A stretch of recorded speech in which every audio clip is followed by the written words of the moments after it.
We wanted to have a child, and she succeeded. Now her father. It's just a shock. I always thought our story would have a different ending. You know the kind. Two people fall in love, face life's challenges hand in hand, grow old on a front porch somewhere, surrounded by the sounds of kids playing and the smell of fresh coffee in the morning. That's the dream we had. Or at least, the dream I thought we shared. Her name was Erin. We met when we were 19, barely adults. I was working part-time at a small independent bookstore just off campus. She walked in one rainy afternoon wearing a green coat that looked like it had been passed down through generations, soaked to the elbows, but somehow, it suited her. There was something in the way she smiled when I handed her a napkin to dry her hands. Not flirtatious, just warm. Human. Real. She was studying early childhood education. Said she wanted to work with children one day. I asked her if she had younger siblings or something. She shook her head. Nope. I always wanted to make kids feel safe. That stuck with me. It didn't take long before study nights turned into sleepovers, coffee dates turned into holidays. After college, we moved in together. Shared a tiny apartment with thin walls and broken heating. We laughed about it, said we'd look back on those days fondly. And we did. Eventually, we got married. Small ceremony. Just family and a few close friends. Her best friend, Layla, was her maid of honor. She gave a speech about how Erin and I were proof that real love exists. I remember thinking, yeah, we're the lucky ones. Erin and I spent the first few years of our marriage building our life from the ground up. We got better jobs, upgraded to a cozy little 2-bedroom house in a quiet suburb, adopted a dog. And then, when everything felt steady, when we felt ready, we started trying for a baby. That's where everything began to unravel. At first, we thought it was just bad timing. People say it takes a while. Stress, diet, who knows? We were both in our early 30s. Healthy, active, no known issues. But month after month passed, and nothing happened. We tried to stay positive. Erin started taking supplements. I changed my diet. We set reminders, read blogs, joined forums. It became less about love and more about science. It wore us down. I still remember the first time I saw her cry in the bathroom. She didn't know I was standing at the door. She held the test in her hand, pressed it against her chest, and whispered something I couldn't quite hear. When she looked up and saw me, she smiled like everything was fine. But her eyes were red, and her voice was shaking. It had been 8 months of trying at that point. That night, I told her maybe we should talk to someone. A specialist. Just to rule things out. She nodded without arguing. I could tell she was scared. So was I? But we did it. We booked the appointment. The fertility clinic was sleek and quiet. Soft music in the waiting room. Smiling faces that somehow made the whole thing feel both comforting and cold. And then there was Layla, Erin's best friend, who just happened to work there. She was a lab technician. Erin introduced us properly that day. It's kind of nice, she said, knowing someone on the inside. I remember thinking the same. Someone we trusted. Someone who knew Erin like a sister. The tests were quick. They said they'd have results in a few days. I wasn't nervous. Not really. I just wanted answers. We got the results a week later. The doctor, a man with kind eyes and a clipboard that never left his hand, told us that, unfortunately, the issue was with me. Low count. Low motility. In his words, conception is still possible, but the chances are significantly reduced. I felt like I'd been punched in the chest. Erin held my hand through it, squeezed it tight, told me we'd be okay, that she didn't care how long it took. That love was enough. But something in her eyes had changed. We stopped trying after that. Not officially, but it was there, unspoken. Erin no longer tracked anything. She stopped reminding me to take vitamins. Her smiles grew thinner. Her hugs shorter. She said she was tired, that she needed a break. So I gave her space. I thought I was doing the right thing. Then one evening, she came into the living room holding her phone. Layla's having a big birthday thing next weekend, she said. In Denver. She wants me to come. Just me. No guys allowed. I looked up from my laptop. Denver? That's kind of far. She nodded. She already got me a plane ticket. Said it's time I let loose for a bit. I didn't argue. Maybe I should have. But I didn't want to be the guy who smothered his wife after she'd already been through so much. I told her to go. To have fun. To take pictures. I even drove her to the airport. I told her I loved her before she left. She told me she'd call when she landed. She didn't. The first few days were silent. No texts. No calls. I sent a few, light ones. How's Denver? Send me a picture when you get a chance. Nothing. I figured she was just busy. Distracted. Maybe Layla had taken her phone, made her disconnect. But after a week, I started to worry. By the 10th day, I was calling everyone I could think of. Layla didn't pick up. Aaron's parents hadn't heard from her either. Her co-workers hadn't seen her in days. Her phone went straight to voicemail. She was gone. Not missing exactly, just absent. I waited. Days turned into weeks. Weeks into months. No word. No updates. Just silence. I kept checking her social media. Nothing. I went back to the clinic to ask if Layla had said anything, done anything strange. They said she'd taken a leave of absence shortly after Aaron's visit. Moved out of state. By the 3rd month, I started sleeping on the couch. Her side of the bed stayed cold. I stopped setting out 2 mugs in the morning. I deleted the grocery app we used to share. Friends came by less often. No one knew what to say. Some offered awkward support. Others just faded away. I went back to work. Ate alone. Walked the dog. Tried to keep my mind busy. But I couldn't stop asking one question. Why? Why didn't she tell me? Why didn't she say goodbye? Why did the woman I built my life with disappear without a word? I didn't know it yet, but the answer was already coming. And it would break me in ways I didn't think were possible. Because almost a year later, Aaron came back. And she wasn't alone. It was a Sunday morning. Overcast. Quiet. One of those days where even the birds seemed too tired to sing. I was in the kitchen making toast, buttered on both sides, just how I liked it. The kettle had just clicked off when the doorbell rang.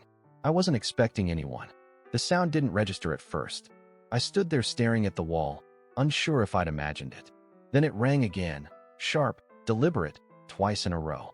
Still holding the butter knife, I walked toward the front door, heart ticking louder with every step. I opened it, and there she was. Erin, but not the Erin I remembered. Her hair was longer, darker. She'd lost weight. Her eyes looked sunken, like sleep had become a stranger. She was holding a baby, wrapped tightly in a gray blanket, cradled in the crook of her arm. I didn't say a word. Neither did she, not at first. She just stood there, tears already forming, mouth opening and closing like she was rehearsing something she'd gone over 100 times, but still couldn't get quite right. Then finally, she whispered, "Can I come in?"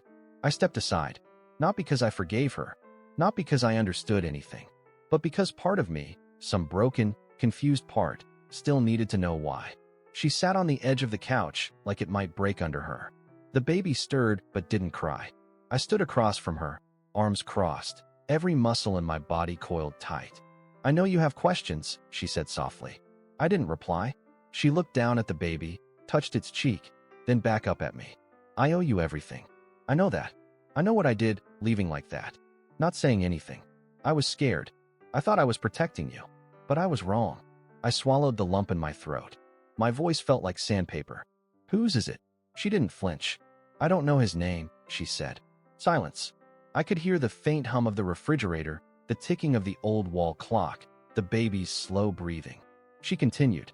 "I met him in Denver. I wasn't there for Layla's party. That was a lie. Layla had convinced me to go, for something else. She knew a clinic, private, unlisted. She said they could help women like me. No waiting, no questions." I stared at her, not understanding. Then it clicked. "You left to get pregnant." She nodded. "I wanted a baby, Jack. I wanted it so badly I couldn't think straight. When the doctor told us it was your issue, something inside me broke. I told myself it didn't matter, that we'd be okay, that I loved you enough. But I lied. To you. To myself." She reached for the diaper bag and pulled out a folder. Medical records. Consent forms. A birth certificate. The father. Donor number 7124. Anonymous. "It wasn't an affair," she said. "It wasn't even about him. It was survival. I needed to feel like I hadn't failed. That my life still had purpose. That I could still be a mother." Tears rolled silently down her cheeks. "I didn't mean to hurt you. I just couldn't watch you fall apart and know I was falling apart too. I couldn't stay and face it every day." I sat down. Not next to her. Just down. Because my knees gave out. Everything she said made sense and made no sense all at once. "You should have told me," I said. "You should have given me a choice." She nodded. "I know. And Layla? She helped you do this." A pause. She looked away. "Yes." That name hit me harder than I expected. Layla, the woman who toasted our marriage, who laughed in our kitchen, who cried at our wedding. Who told Erin I was the best thing that ever happened to her? And she helped destroy us. I trusted her, I said quietly. She told me the test results from the clinic meant it was almost impossible. She made it sound like there was no hope, Jack. None. That even trying more would be a waste of time. Those were her words. Erin hesitated. No, but it's how she made it feel. I stared at her, 100 thoughts racing. Then one memory snapped into place. Layla, laughing over wine in our backyard, saying, "Some women just aren't built to wait forever." At the time, it seemed like a random comment. Now it felt like a warning. Erin asked if she could stay a few nights, just until she figured things out. I said no. Not harshly, not with cruelty, but with finality. "I'm not ready for this," I told her. "I don't even know who you are anymore." She nodded. "I understand." But she didn't leave right away. She asked if she could use the guest room just for a few hours. The baby needed sleep. She needed a moment to breathe. I agreed. Then I lay in bed staring at the ceiling, listening to the baby's soft cries down the hall. Erin's muffled voice trying to soothe him. Or her. I didn't even know. I didn't want to know. And yet, I couldn't stop imagining what she must have gone through. The fear, the loneliness, the shame. Part of me hated her. Another part pitied her. But mostly, I just felt empty, like I'd been erased from my own life. The next morning, Erin was gone. She left a note on the kitchen table. Just 3 sentences. "Thank you for letting me stay. I'm sorry for everything. I'll always love you." Beside the note was a baby photo, the kind taken at the hospital. A date scribbled on the back. The baby's name. No forwarding address. No phone number. Just that. I stood there staring at the photo until the toast burned. Then I dropped it in the trash and walked out the door. But the story didn't end there. Because 3 weeks later, someone knocked again. It was Layla. And this time, I was the one who had questions. And she had no idea what was coming. The knock was calm. When I opened the door, I didn't expect to see her. Layla, still perfect, still put together. Her hair in that familiar twist, flawless makeup, clothes just casual enough to look effortless. She held a takeaway cup in one hand, some kind of tea. In the other, a bakery bag. "Jack," she said, as if we were still friends. "You look like you could use a tea." I stared at her. No words. She glanced past me into the house, then back at me with a sympathetic smile. "She told you, didn't she?" I stepped outside and closed the door behind me. "You have 5 minutes." "Fair," she said, taking a step back, but not leaving. She didn't look shaken. She didn't look guilty. She looked like someone who thought she was still in control, and that made my blood boil. "I just want to explain," she began. "You don't get to explain," I cut in. She blinked. "You lied, Layla. You made my wife believe that I was the problem. You planted a seed that wrecked everything we built." Her lips tightened. "It wasn't like that." "Then tell me what it was like," I snapped. "Help me understand how someone who watched us fall in love decided to set the whole thing on fire." There was a long pause, and then she said it. "She always had everything." I froze. "What?" "Erin," Layla said. "In school. In college. With friends. With you. People loved her. She walked into a room, and they just handed her the spotlight. She didn't have to earn it. She was it." "You're jealous," I said slowly. Layla laughed. "Jealous is such a small word, Jack. I spent years watching her get what I wanted. First it was attention, then opportunities, then you." "I was never yours," I said. Calm. Cold. "No, but I could have been," she replied, without missing a beat. "Do you know how many nights she came crying to me because you were too tired or too stressed to talk? Do you know how many times I cleaned up after your fights? I knew everything, Jack. All the cracks. All the weak spots." She stepped forward. So I pushed a little, nudged her towards something else. She was already halfway out the door. I didn't speak. I couldn't. My throat burned. She smiled again, this time sadder. I didn't think she'd actually do it. Leave. Have the baby. I thought she'd get scared and stay. And then, maybe you'd see what was right in front of you. That's when it hit me. You wanted me to come to you. She didn't deny it. "You're insane," I whispered. "Maybe," she said. "But I never lied about the numbers. I just framed them, highlighted the parts that would hurt." She made her choice. "And now?" I asked. "What? You just show up to what? Apologize?" Layla's voice dropped. "No. I came because she called me.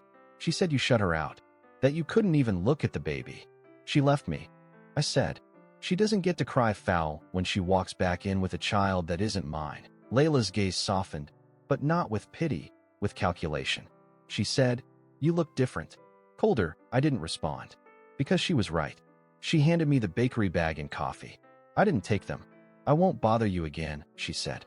"I just thought you should hear it from me." I let the silence hang. Then I said, "You should be fired. You should be in prison for what you did." She didn't argue. "Maybe I will be," she said. "But you'll still be the one left standing in the ruins." She turned to leave. But I wasn't done. "One more thing," I said. She stopped. I stepped forward, slow, steady, and looked her dead in the eye. "You thought you broke me, but you didn't. You freed me." Her jaw tightened. "I will get a full review done at the clinic. I will contact a lawyer. If you falsified a single word in those reports, I will make sure you never work in medicine again." Now she looked nervous. "You can't." "Oh, I can," I said. "And I will. Because unlike you, I don't smile when I lie." Then I walked inside and closed the door. Hard. That night, I started digging. Every email, every report, every medical note we got from the clinic. And the more I looked, the more I realized something had been off from the beginning. Subtle inconsistencies. Language that didn't match standard phrasing. Results with no doctor's signature. No reference numbers. Just Layla's name. Over and over again. It took me 2 hours to draft the email. I attached every document. Every inconsistency. I sent it to the clinic director, 2 senior administrators, and a patient rights advocate I found online. I didn't know how long it would take, and I was about to drag her into the light. The email went out at 2:08 a.m. By the time I closed my laptop, my hands were still shaking. I didn't sleep that night. Just sat in the living room with the lights off, the house still, and my chest hollow. The clinic responded that afternoon. A curt, professional reply. "Thank you for your message. We take concerns regarding medical accuracy and staff conduct very seriously. We are reviewing the materials you've provided and will be in contact shortly. Please do not attempt to contact Ms. Layla Harper directly while the matter is under formal investigation." There it was. Her full name in writing. I didn't expect much. Maybe a few apologies, a quiet dismissal, the kind of cover-up most institutions are good at when their reputation's on the line. But what I didn't know was that Layla's actions had already raised red flags, just not for the right people. Until now. 2 days later, I got a phone call. The voice on the other end was older, stern. "The clinic director. We'd like to meet with you. In person. This week, if possible." I asked why. "There have been developments." I drove to the clinic the next morning. Same place. Same sterile halls. Same pale blue walls that once held hope like wallpaper. Only now, it all felt different. I sat in a small meeting room with a glass table and a folder with my name printed neatly across the top. A woman from the legal department sat across from me. Beside her, the director. A third person, internal audit, sat near the corner, quiet, scribbling notes. They didn't waste time. I needed to retake the tests to verify all the lab results. So that's exactly what I did. Surprisingly, the results were ready in just 4 hours. What you suspected is true. Ms. Harper altered multiple patient files, including yours. She forged not just summaries, he continued, but internal documentation, test interpretations. She manipulated your lab report, including sperm analysis numbers and potential treatment recommendations. She destroyed my marriage, I said. My wife left thinking I was the reason we couldn't have a child. And now she's raising one that isn't mine.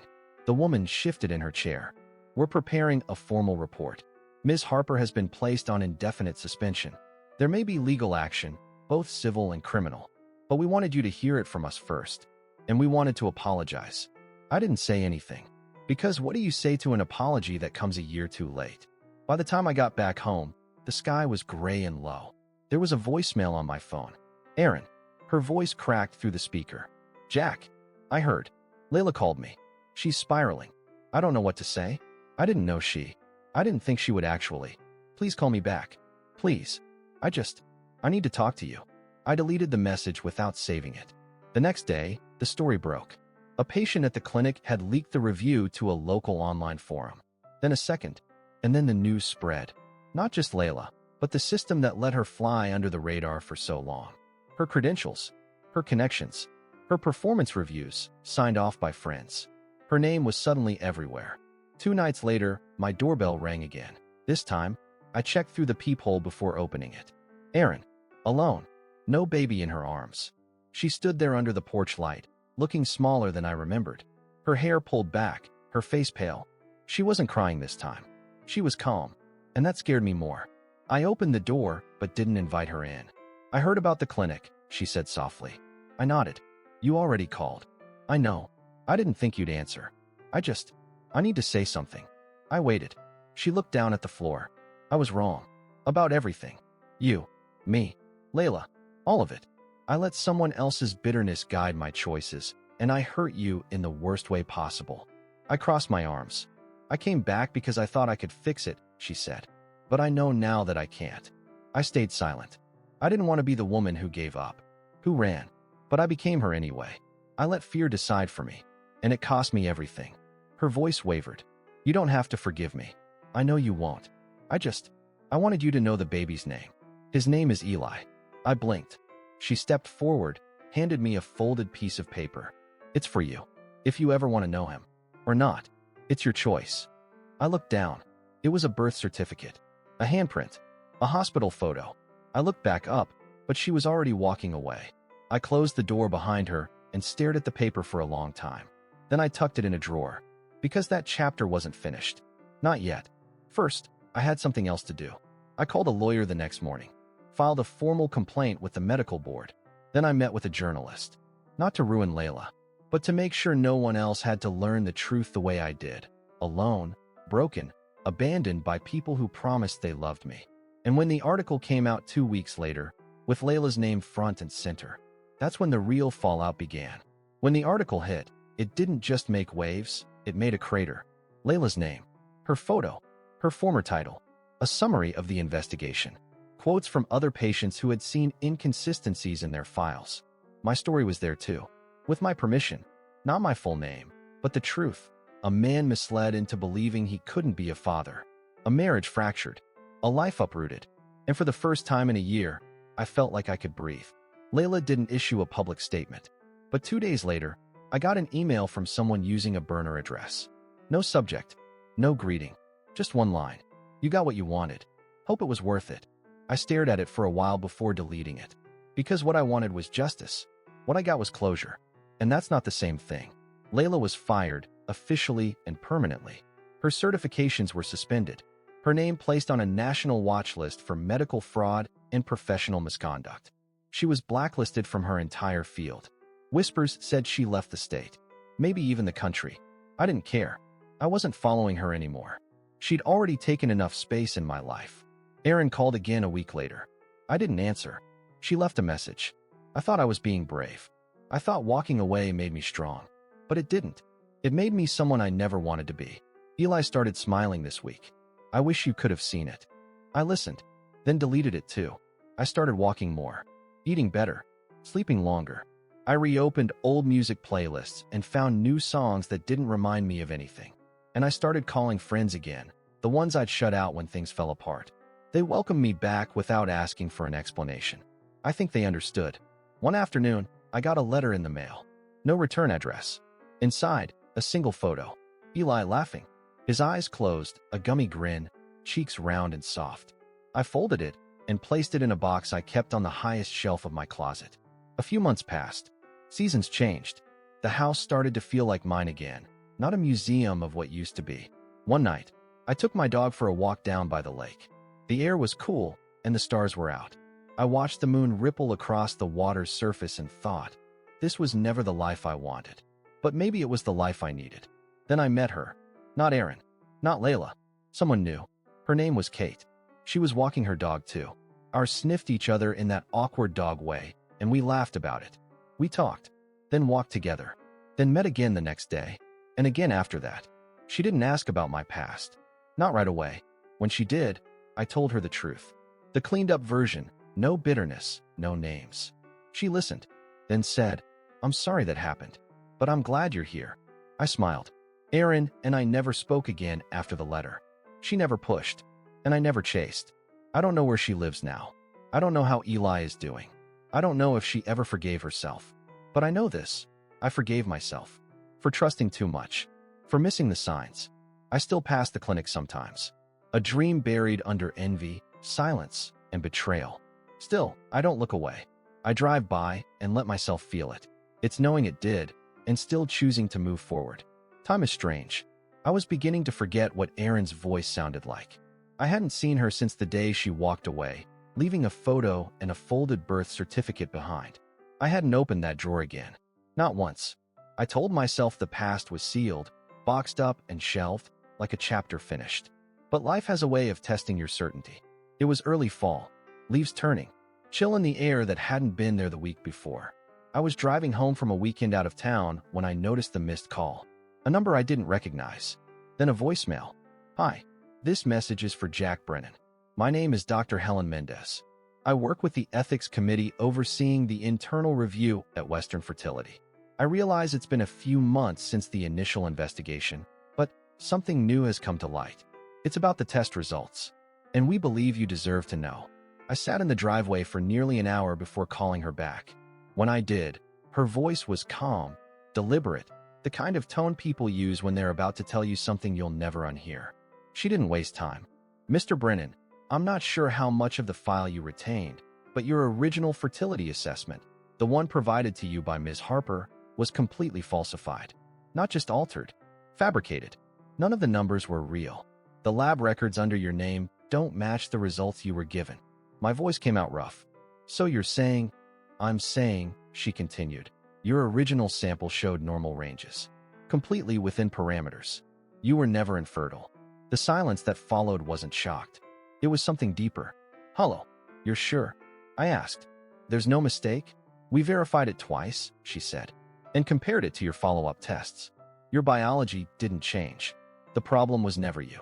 I closed my eyes, pressed my thumb against the bridge of my nose. I thanked her, told her I appreciated the call. Then I hung up. I didn't sleep that night. I sat at the kitchen table, lights off, dog curled at my feet, listening to the hum of the fridge and the ticking clock on the wall. I thought of every moment, every tear Erin cried in that bathroom, every word she said when she walked away, every time I told myself I'm the reason. And I realized Layla hadn't just sabotaged a relationship. She'd rewritten our reality. She had robbed us of hope and handed us shame instead. And Erin, she had believed it. Maybe because she trusted too much. Maybe because she wanted a baby so badly she couldn't wait. Or maybe, in some twisted way, Layla made sure she never questioned it. I didn't call Erin. I didn't know what I'd say. But the next morning, I opened the drawer. The one with the photo. The birth certificate. Eli. He'd be almost a year old now. I stared at the name for a long time. Then I opened my laptop, found a private DNA testing service, and made the appointment. 3 weeks later, I got the results. I wasn't ready, but I opened them anyway. And there it was. Bold, simple, unforgiving. Probability of paternity, 99.999%. I dropped the paper, not in rage, not in shock, just dropped it, because I had no strength left for disbelief. Eli was mine, not a donor's child, not a stranger's. Mine. The realization didn't bring joy. Not right away. It brought a flood of emotions I couldn't name. Anger, grief, a strange kind of relief laced with devastation. I had a son, and I didn't even know what his laugh sounded like. I didn't know what to do. What I wanted to do was scream. Call Erin. Ask her why. Why she left. Why she believed Layla without asking. Why she let me grieve a future that was never lost. But I didn't call. Not right away. Instead, I sat with it. For days. Let the truth settle. Because this wasn't just about betrayal anymore. This was about a child. An innocent life caught in the wreckage. Eventually, I sent her a message. Short. Measured. I need to see you. Urgently. No games. No emotion. Just the truth. She replied within minutes. When and where? We met at a quiet cafe downtown. No one else there but an elderly couple and a barista reading a novel behind the counter. Erin looked older. Not in a bad way. Just weathered. Like she'd lived through something she couldn't fully explain. She didn't speak first. I handed her the paper. Her eyes scanned it once. Then again. Then her hand went to her mouth. She didn't cry. Just whispered, "How?" I did a test. Independently. After the clinic called. She looked down. Then back up. "Jack." I didn't know. I swear. I nodded. "I believe you," I said. "Now." Her voice trembled. "I thought the donor, the procedure." "Layla lied to both of us," I said. We sat in silence for a long time. Eventually, I asked the question I'd been holding back. "Does he know my name?" She shook her head. "But he knows yours." Every time he sees your picture, he smiles. I looked away, because it was too much. We didn't decide anything that day. No plans. No promises. Just the beginning of a conversation we should have had a year ago. But at least now it was honest. I didn't plan to meet him that day, but some choices make themselves. After the cafe, Erin walked me to her car. She said Eli was with her parents. They were watching him for the afternoon. As we stood beside her car, she looked at me and said, "You can see him. Right now? If you want." I didn't answer right away, because I didn't know what I wanted. For so long, Eli had been a symbol of betrayal, a living reminder of everything that had been taken from me. To imagine him as mine felt unreal. But then I remembered what Dr. Mendez said. The problem was never you, and what the test had proved. He's yours. So I nodded, and we drove. Erin's parents lived just outside town. A small house with a neat garden and wind chimes that jingled in the breeze. Familiar. I'd been there before, years ago, when Erin and I were still us. Her mother opened the door. She looked surprised to see me, but not angry, just cautious. "Jack," she said gently, "come in." Inside, the walls were covered in baby photos. Erin as a toddler, family holidays, and now Eli. His face was everywhere. First steps, bath time, birthday cake smeared across his cheeks. And then, I heard it. That small, unmistakable laugh. From the next room. He was sitting on the floor surrounded by toys. A stuffed dinosaur, some plastic blocks, a teething ring. His hair was dark, a little messy. His eyes were a shade I couldn't quite place. Not hers. Not like hers at all. More like mine. He looked up when I entered. Just a glance. And in that second, something in me cracked. I stepped into the room. Slowly. Erin stayed behind me, silent. Her mother lingered in the doorway. I knelt. He stared. I didn't say anything. I just sat there, unsure of the rules, unsure if there were any. Then Eli reached for the dinosaur and offered it to me. Just like that. No hesitation. And I took it. I don't know how long I stayed. Time faded. We played. He laughed. I made a few ridiculous animal noises that somehow worked. He found them hilarious. He touched my beard with chubby fingers. And I let him. Because in that moment, I wasn't thinking about Erin. Or Layla. Or lost time. I was thinking about him. My son. Later, when we were back in the kitchen, Erin handed me a small album. "Photos," she said. "From the past year. I thought you should have them." I flipped through slowly. The hospital. First bath. First time sitting up. His first shoes. A whole life I'd missed. "I don't know what you want to do," she said. "I don't expect anything. But if you want to be part of his life, we can talk about how." I nodded. Not because I had the answer, but because I knew I needed to find one. Over the next few weeks, I visited more. Eli began to recognize me. Reach for me when I walked in. I started learning things. How to hold him without fear. How to feed him. What each cry meant. What each silence meant too. It was hard. Exhausting. Confusing. But something about it felt right.